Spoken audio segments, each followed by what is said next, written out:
جی السلام علیکم۔ یہ 236 ملاقات ہے آپ سے۔ امید ہے آپ خیریت سے ہوں گے۔ میرا چینل سبسکرائب کریں، دعاؤں میں یاد رکھیں، کرونا سے احتیاط کریں۔ ابھی میں آپ کو 2002-2005-6 کے درمیان کے عرصے میں لیے چلوں گا، کیونکہ یہ ایک گولڈن دور تھا جہاں پہ بھائی چارہ اپنے عروج پہ تھا اور اللہ تعالیٰ کی رحمت بھی برس رہی تھی۔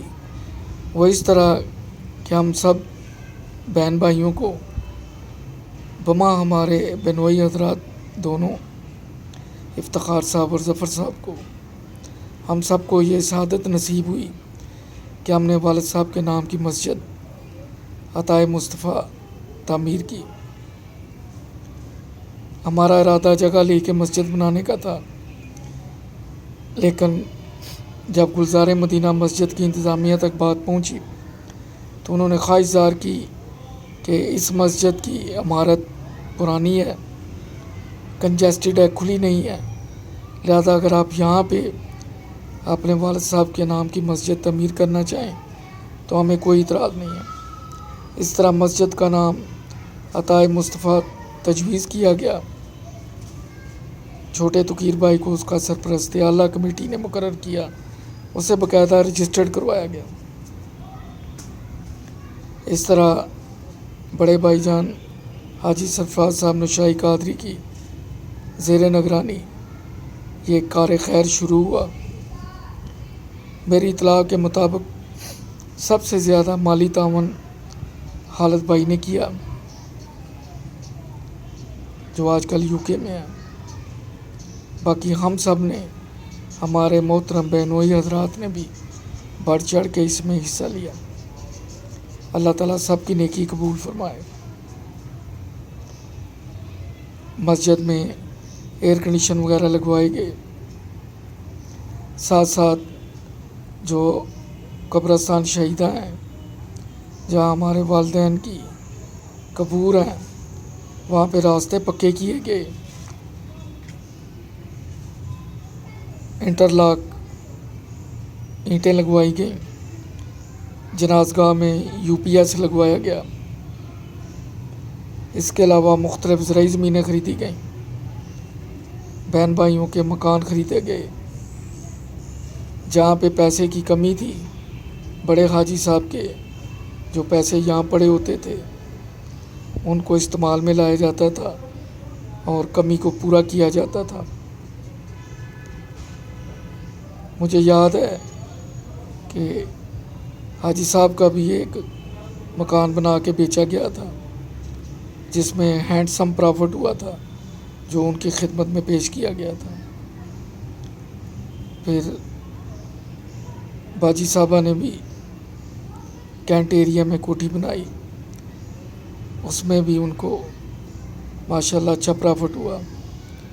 اس کا ایک خاص پورشن تقیر بھائی نے مختار بھائی کو پیش کیا جس کا مجھے بعد میں علم ہوا۔ کچھ اس طرح کے کام مجھ سے مجھے بعد میں بتایا گیا، اس وقت نہیں بتایا جاتا تھا۔ آج بھی کئی چیزوں سے مجھے لا علم رکھا،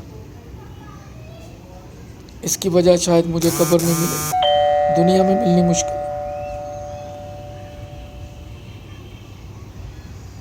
اور مسجد میں حصہ ڈالنے کے لیے مجھے یاد ہے کہ مختار بھائی کے لیے ہوٹل سے ہی کمیٹی ڈالی گئی، کیونکہ اس نے کہا کہ میرے پاس میری مالی پوزیشن اتنی بہتر نہیں ہے۔ میں نے پہلے کہہ دیا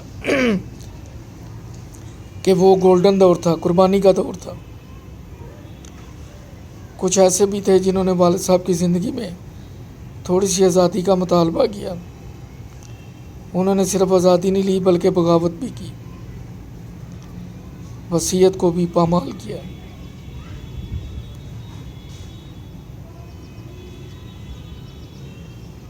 3 طرح کی سوچیں ہیں.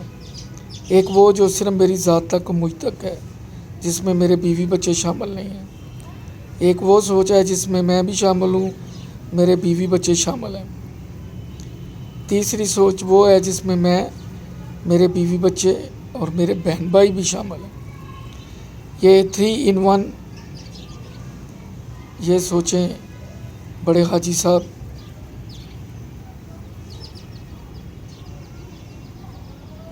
میں تو سب سے زیادہ ہیں. باقی 1-2 میں ہیں، مجھ ناقص میں پتہ نہیں کتنی ہیں، یہ کوئی اور بتائے گا. اور کچھ کو صرف اپنی ذات اور اپنے بچوں تک کی ہے، اس سے آگے ان کی سوچ نہیں جاتی.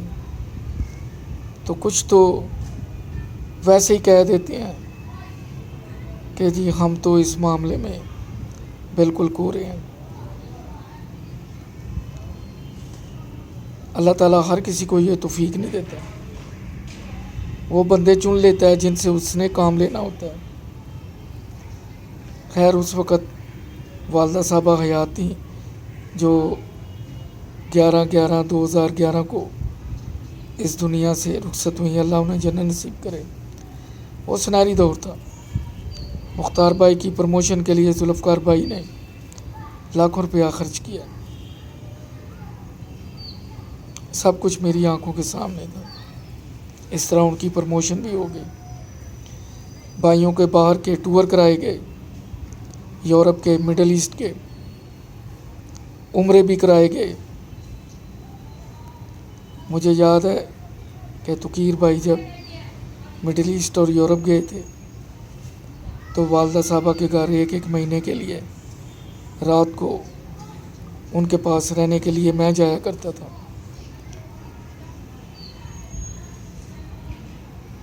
اس طرح کے کام میرے حصے میں ضرور آتے تھے اور میں نے اچھی طرح نبھائے بھی.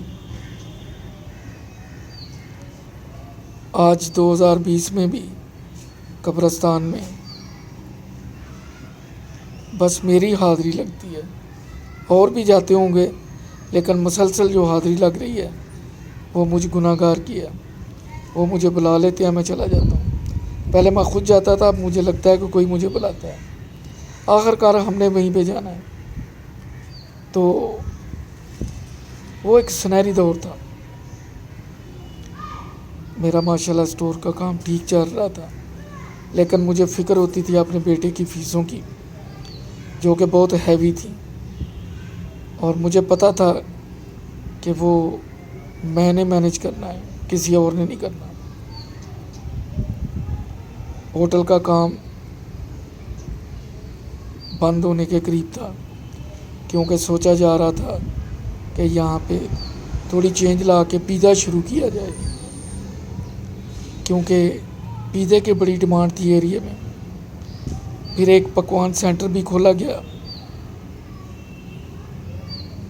اس کی بھی بہت گنجائش تھی، لیکن یہاں پہ لوگوں کا جو پیمنٹ کا مزاج ہے اس کے مطابق نہیں تھا، جسے بعد میں وائنڈ اپ کر دیا گیا. پیزے کی جگہ ہوٹل کو ختم کر کے رینوویٹ کر کے بہت ہی خوبصورت بنایا گیا. لیکن اس وقت سب سے بڑی پرابلم گیس کی کمی کی تھی اور اس کے بعد بجلی کی. اس کے لیے جنریٹر رکھنا پڑتا تھا اور جنریٹر کو افورڈ نہیں کر سکتے تھے. جنریٹر سے اے سی چلنا مشکل ہوتا تھا اور کسٹمر کا اندر بیٹھنا مشکل ہوتا تھا اور گیس کا پریشر بالکل نہیں ہوتا تھا. اس طرح وہ پروجیکٹ کچھ ان باتوں سے اور کچھ اس پہ میرا خیال ہے جو توجہ دی جانی چاہیے تھی وہ نہیں دی گئی. اس طرح وہ ختم کرنا پڑ گیا. پھر اس کی جگہ دودھ کی فرینچائز شروع کی گئی. اس میں پرافٹ مارجن بہت کم تھا. میں نے منع کیا تھا، ہوٹل کو ختم کرتے وقت بھی منع کیا، پیزے کے وقت بھی میری رائے اگینسٹ تھی اور دودھ کی فرنچائز کے وقت بھی میری رائے اس کے اگینسٹ تھی، جو بعد میں درست ثابت ہوئی، لیکن اس وقت مجھے کہا گیا کہ آپ خاموش رہیں۔ خیر میں خاموش ہی رہا۔ وقت نے ثابت کیا کہ وہ فیصلے غلط تھے۔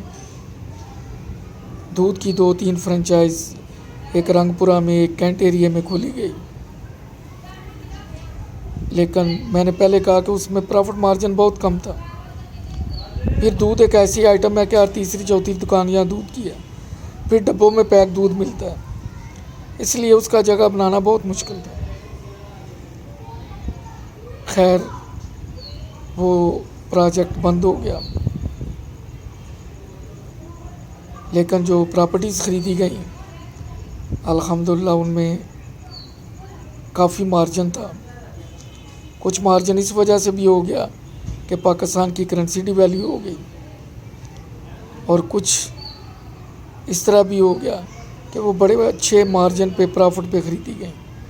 جو کچھ بیچی گئیں وہ بھی شاید آج ہوتی تو ان میں بھی اچھا مارجن ملتا، لیکن توڑ پھوڑ کا عمل جاری رہا۔ اس وقت جو بھی اس سارے معاملے میں ان تھے وہ ان ساری چیزوں سے واقف تھے۔ یہ چیزیں قسمت سے بنتی ہیں، ایسے نہیں بنتی، اور کہتے ہیں 100 کامات ایک کال کی، 100 کام کرنے والا اور ایک یاد دہانی والا ہو، تو وہ سنہری دور تھا۔ بڑے بھائی جان ان کی مہربانی کہ جو ان کی اماؤنٹ رکھی تھی وہ کافی جگہ استعمال ہوئی، بہت سو نے اس سے فائدہ اٹھایا۔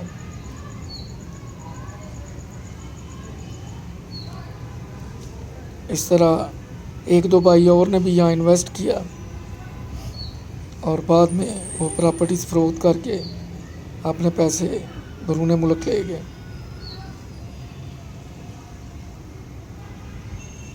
یہ ساری نصیب کی بات ہے۔ انشاءاللہ اگلے ایپیسوڈ میں پھر بات ہوگی۔